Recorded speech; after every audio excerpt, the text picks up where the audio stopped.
कालू कौवे का मामा कालू कौवे से मिलने आता है। मामा जी, आप यहाँ कैसे?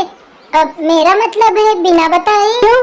अपने भांजे से मिलने के लिए अपॉइंटमेंट थोड़ी ही लेना पड़ेगा। नहीं नहीं मामा जी, मैंने तो ऐसे ही पूछ लिया। वैसे मैं इधर से ही गुजर रहा था, सोचो तुमसे मिलते ही जाऊं। शाम हो रही है, मैं सोच रहा हूँ आज के दिन तुम्हारे ही घर पर रुक जाऊं। मेरे घर पर?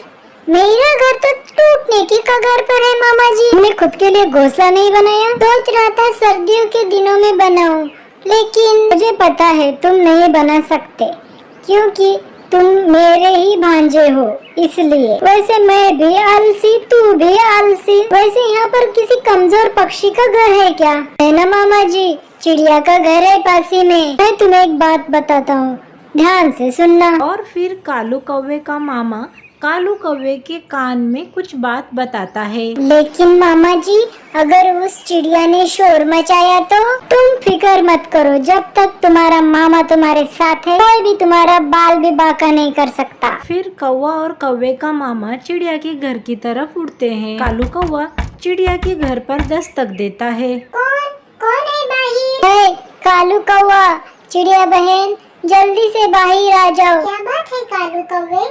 और ये कौन है? मैं कालू कौवे का मामा हूँ और मेरी तबीयत बहुत खराब है। चिड़िया बहन, ये मेरे मामा है। आज की रात हमें तुम्हारे घर में पनाह दो। ये जोर का पेट दर्द शुरू हुआ है यहाँ आने के बाद। तुम तो जानती हो मेरा घर कैसा है, प्लीज मेरी मदद करो। हाँ कालू कौवे, आप अंदर आए।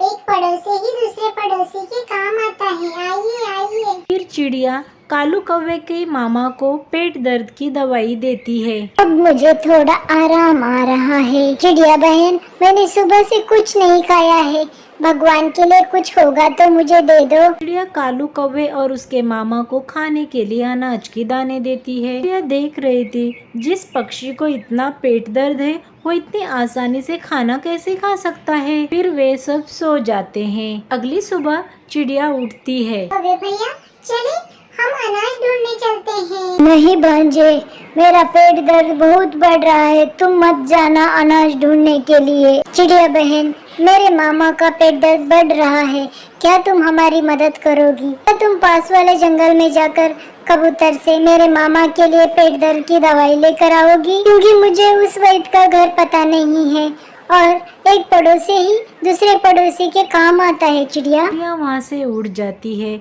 और सीधा वैद्य कबूतर के घर पहुँच जाती है। चिड़िया वहाँ जाकर सारी बात कबूतर वैद्य को बताती है। कबूतर चिड़िया को दवा दे देता है। चिड़िया, मैं तो दवा तुम्हें दे रहा हूँ, लेकिन तुम उन कौवों को नहीं जानती, वे बहुत धूर्त है, वे तुम्हें फंसा रहे होंगे। वैद्य जी, मुझे भी ऐसा ही लग रहा है, मुझे उन लोगों को घर में अकेला छोड़कर नहीं आना चाहिए था। और चिड़िया वहाँ से चली जाती है। कालू, चिड़िया उड़ गई है, दरवाजा लगा लो। मामी, ये देख, ये चिड़िया ने कितने सारे अनाज इकट्ठे करके रखे हैं। कालू कौवा और कालू कौवे का मामा चिड़िया का इकट्ठा किया हुआ अनाज खाने लगते हैं। दूसरी तरफ चिड़िया घर आकर पहुंच जाती है। दरवाजा क्यों बंद कर रखा है इन कौवों ने? कालू, ओए कालू, दरवाजा खोलो। चिड़िया के लाख दस्तक देने पर भी दरवाजा नहीं खुलता। चिड़िया जाकर खिड़की में देखती है तो क्या कालू कौवा और कालू कौवे का मामा घोड़े बेचकर सो रहे थे। कालू कौवे,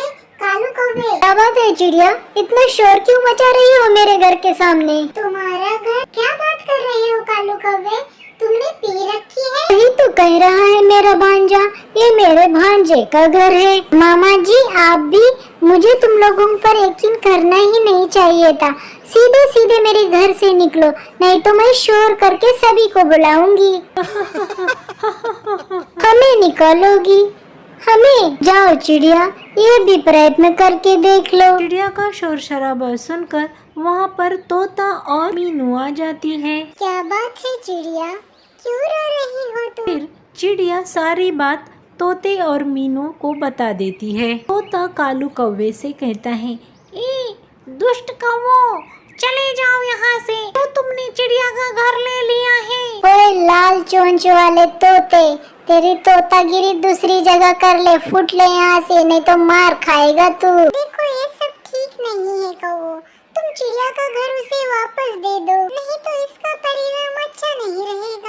देखिए मैना जी, हमें आपके ज्ञान की जरूरत नहीं है क्योंकि हम कौवे हैं, कौवे। चिड़िया को लेकर तोता और मैना वहाँ से चले जाते हैं। चिड़िया मैना के घर आती है। मुझे उन कौवों की बातों में नहीं आना चाहिए था, उन्होंने मुझसे मेरा घर भी ले लिया। चिड़िया बहन, भगवान पर विश्वास रखो। जो भी लोग इस तरह से कुछ भी किसी का छीन लेते हैं, वे कभी सुखी नहीं रहते हैं।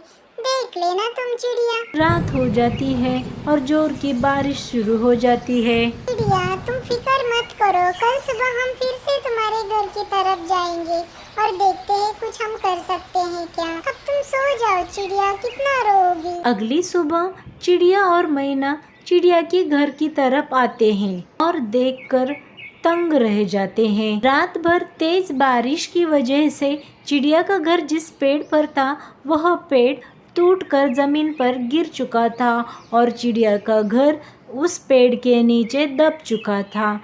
जरा सा इधर उधर देखने पर उसी पेड़ के नीचे कालू कौवा और उसका मामा दोनों मरकर पड़े हुए थे। मैना कहती है, चिड़िया, देखा तुमने, इन्हें इनके कर्मों की सजा मिल चुकी है। चिड़िया और मैना वहाँ से उड़ जाते हैं। दोस्तों, हमें इस कहानी से यह सीख मिलती है कि हमें कभी भी किसी की कोई भी चीज छीन नहीं लेनी चाहिए क्योंकि उसका अंजाम बहुत ही बुरा होता है। प्यारे दोस्तों, अगर कहानी अच्छी लगी हो तो हमारे चैनल को लाइक, शेयर और सब्सक्राइब जरूर कर देना। धन्यवाद।